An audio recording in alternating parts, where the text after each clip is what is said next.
কেমন আছেন সবাই? RAC Engineers ফ্যামিলিতে আপনাদের স্বাগতম। দীর্ঘ 2-3 দিন ধরে আমি ভিডিও দিচ্ছি না, আসলে আমার ব্যক্তিগত একটা কারণেই দিতে পারছি না। আমার একটা রিলেটিভ হসপিটালে ভর্তি, এই জন্য আসলে দিতে পারিনি। এই জন্য আমি আপনাদের কাছে আন্তরিকভাবে দুঃখিত। তো বিশেষ করে এই দিনে যে আমি আসলে ইউটিউবে ঢুকতে পারিনি, যে কি অবস্থা দেখতেও পারিনি।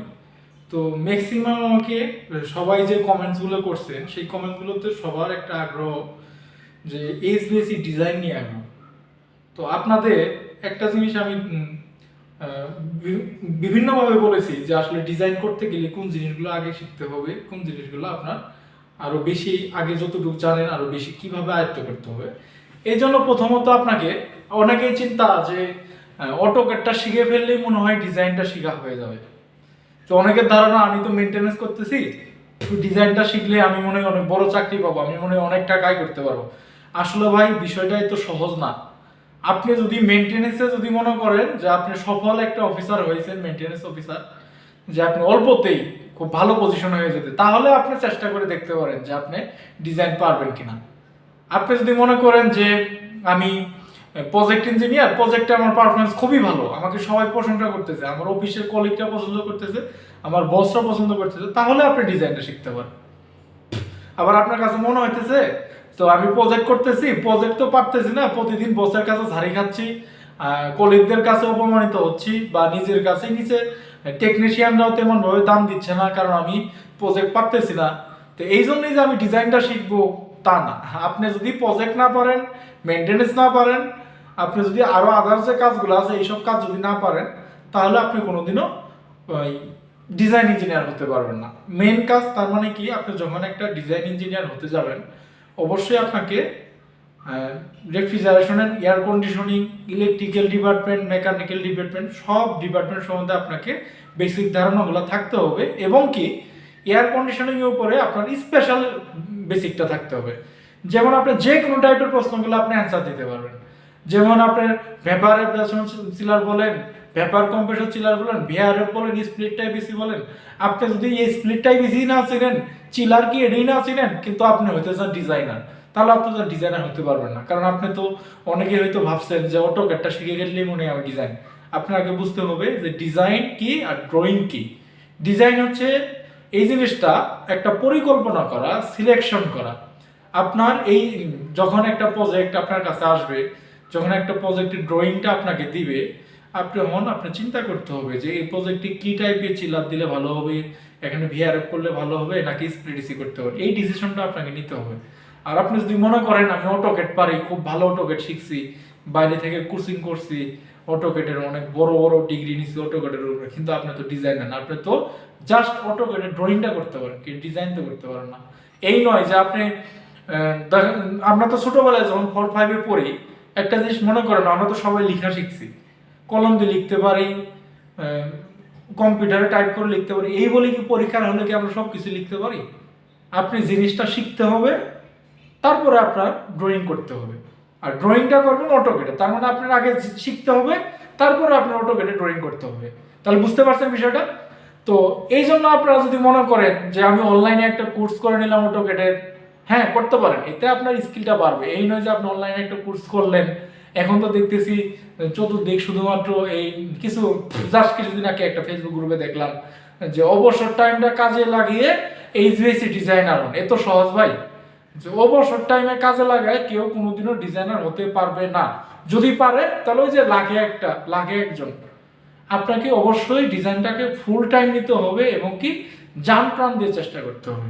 যেমন আপনি যখন ডিজাইন ইঞ্জিনিয়ার হতে যাবেন, অবশ্যই আপনাকে প্রজেক্ট সম্বন্ধে একটু যে ধারণা থাকতে হবে, আপনার মেনটেন্স সম্বন্ধে একটু ধারণা থাকতে হবে, তাহলে আপনি বুঝতে পারবেন যে কোন এয়ার কন্ডিশনিংটা কোন বিল্ডিংয়ে দিলে ভালো হবে। সেক্ষেত্রে আপনারা করতে পারেন কি, তো আমি তো সবসময় বলেই আসতেছি যে আমি আপনাদের জন্য উন্মুক্ত। যে কোনো টাইপের প্রশ্ন কমেন্ট বক্সে জানাবেন, অবশ্যই আমি আপনাদের হেল্প করতে পারবো। কিন্তু আবার অনেকেই আমাকে মেসেঞ্জারে নক দেন, তো এটা আসলে আমার জন্য একটু প্রবলেম হয়ে যায়, কারণ 1-2 জন দিলে একটা কথা, প্রতিদিন দেখা যায় যে অপরিচিত 10-15 জন করে আমাকে SMS দেয়। সবার কাছে যদি প্রথমে তারা প্রত্যেকজনই সালাম দিয়ে শুরু করে, এদের অ্যান্সার দিতে দিতে আমার আসলে টাইম চলে যায়, অনেক সময় দেখা রিপ্লাই দিতে পারে না। তাই আমি রিকোয়েস্ট করবো, যদি আমাকে কেউ মেসেঞ্জারে নক করেন, সরাসরি আপনি যে প্রবলেমটা একটা এসএমএস আপনারা লিখবেন, যে আপনার পরিচয় লিখবেন, আপনি কোথা থেকে বলছেন বা কোথা থেকে পড়াশোনা করছেন, যদি আপনি প্রয়োজন মনে করেন, তো আপনি কি বলতে চান একটা এসএমএসে বলে দিবেন, আমি পুরোটা পড়ে আপনাকে আমি রিপ্লাই দেওয়ার চেষ্টা করব। আর যদি আপনার খুবই দ্রুত জানতে হয় একটা টপিক সম্বন্ধে, তাহলে অবশ্যই আমার ইউটিউবের চ্যানেলের যে ভিডিওটা আছে এই ভিডিওর মধ্যে কমেন্ট করতে হবে। অনেকেই করেন কি আমাকে মেসেঞ্জারে নক করেন, তো মেসেঞ্জারে নক করে তো আসলে আমি যখন আমি ইউটিউবে থাকি ওই সময় তো আমি মেসেঞ্জারে থাকি না, যখন মেসেঞ্জারে থাকি ইউটিউবে থাকি না, যদিও একই জিনিসটা খোলা থাকে। তো একটা জিনিস কি, যখন একটা জিনিস ফুল টাইম সময় না দিলে তাহলে আসলে ওই রকমভাবে করা যায়। এই জন্য আমি যখন ইউটিউবে থাকি অন্যদিকে আমি মনটা দেই না, কারণ অনেকেই আমাকে এখানে কমেন্টস করে আমার চিন্তা করতে হয় কি টাইপের নেক্সট ভিডিওটা কি টাইপ নিয়ে বানানো উচিত। এই জন্য আমি আসলে আপনাদের কাছে রিকোয়েস্ট করব, যারা আমাকে আমার সাথে যোগাযোগ করতে চান, যদি খুব প্রয়োজন না হয় আমাকে অযথায় এসএমএস করবেন না, তো করতেই পারেন, কারণ এটা তার সমস্যা। ঘটনা কি হচ্ছে কি, অনেকেই করেন, আমি আসলে বিরক্ত হই না, কিন্তু হয়তো পারে দেখা যায় আমি আসলে অনেকজন 10জন এসএমএস দিল, কারোর রিপ্লাই দিলাম না, তাহলে আপনার কি মনে হবে, আপনার মন খারাপ হবে যে এসএমএস রিপ্লাই দিল না। এই জন্য আমি বলতেছি, যদি আপনার কিছু বলার থাকে একটা এসএমএস এ পুরোটা লিখে তারপর আমাকে এসএমএস করবেন। আর যারা আমার মেসেঞ্জারে আমাকে চিনেন না, তাদের আমার আসলে এই ইউটিউব চ্যানেলের যে অ্যাবাউট সেকশনে আমার প্রোফাইলের লিঙ্ক দিয়ে আছে, ওখানে আপনি নক করলে আমাকে পাবেন। আর যারা আমার কাছে ডিজাইন শিখতে চান, তো আপাতত আমি তো আসলে তেমনভাবে কোনো ট্রেনিং করাই না, তো আপাতত আপনারা করতে পারবেন কি, কমেন্ট বক্সে জানাবেন, আমি এমনিতেই আপনাদের জন্য ফ্রিতেই সব ব্যবস্থা করব। এছাড়া আমাকে অনেকেই রিকোয়েস্ট করছে যে ভাই আমাকে একটু পার্সোনাল শেখান, আমার আসলে টাইম হয় না, যদি হতো অবশ্যই আমি চেষ্টা করতাম। তারপরে আপনারা চেষ্টা করেন, আপনারা যদি আমি হতে পারে আপনাদের শেখাতে পারি, তবে একটা সত্য বোঝা যায়, এই জন্য আপনাকে প্রচুর স্টাডি করতে হবে। যেমন আপনার ইউটিউবে আরও অন্যরা যারা ডিজাইন রিলেটেড ভিডিও তৈরি করে, যেমন ইন্ডিয়ান অনেক চ্যানেল আছে, তো আমার চ্যানেলের ভিডিওগুলো দেখে আপনার বেসিকটা আগে আপনার করে নিতে হবে, তারপর আমি পারবো কি বাকি স্টেপটা শেষটুকু আমি আপনাদের শেখাতে পারবো। সবসময় যদি শুরু থেকে শেখাতে গেলে আসলে অনেক সময়ের ব্যাপার, এই অতটুকু সময় আমি আসলে কাউকে দিতে পারবো না। যদি আপনাদের মধ্যে কেউ এমন থাকেন যে 5-7 জন আছেন ফ্রেন্ড সার্কেল আমার বাসার আশেপাশে, তাহলে হতে পারে আমি আপনাদের অফলাইনে শেখাতে পারি, কারণ কিছু কিছু জিনিস যারা আপনারা একদম নতুন স্টুডেন্ট, ভালো মেধাবী, তাদেরকে শেখাতে পারবো, কোনো সমস্যা নেই, হয়তো বা এখন না 2-3 মাস পরে। যদি আপনারা আগে থেকে কিছুটা স্টাডি করা থাকেন তাহলে আমি করব, এছাড়া আসলে সম্ভব না, কারণ অত সময় দেওয়ার আমার সময় নেই। যদি আপনারা তাহলে করবেন কি, যারা ডিজাইন শিখতে ইচ্ছুক আগে থেকে স্টাডি করেন, আর আপনারা একটা গ্রুপ তৈরি করে নেন, তারপরে আমাকে জানান, ইনশাল্লাহ আমি যতটুকু পারি আমি আপনাদের অফলাইনে চেষ্টা করবো, কারণ কিছু কিছু জিনিস অনলাইনে হয় না, মানে বুঝতে সমস্যা হয়। আসলে সামনাসামনি যে প্রশ্নগুলো করা যায়, অনলাইনে এই প্রশ্নগুলো আসলে অনেকেই হয়তো করা যায়, কিন্তু আসলে সবাই পারে না, মন খুলে কথা বলতে পারে না।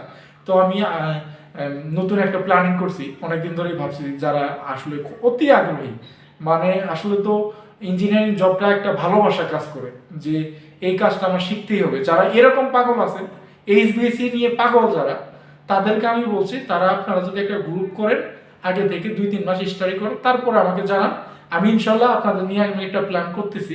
আমি আপনাদের থিওরি পড়াবো, প্র্যাকটিক্যাল করাবো, প্লাস আপনাদের নিয়ে আমি আমার যে ডিজাইন করা প্রজেক্টগুলো আছে, প্রজেক্টে যে একদম হাতে ধরে ধরে যে এইটার কাজ এটা, এটার কাজ এটা, এরকম আমি কিছু সংখ্যক স্টুডেন্টকে আমি শিখাবো। তবে এর জন্য আপনাদের প্রস্তুতি নিতে হবে।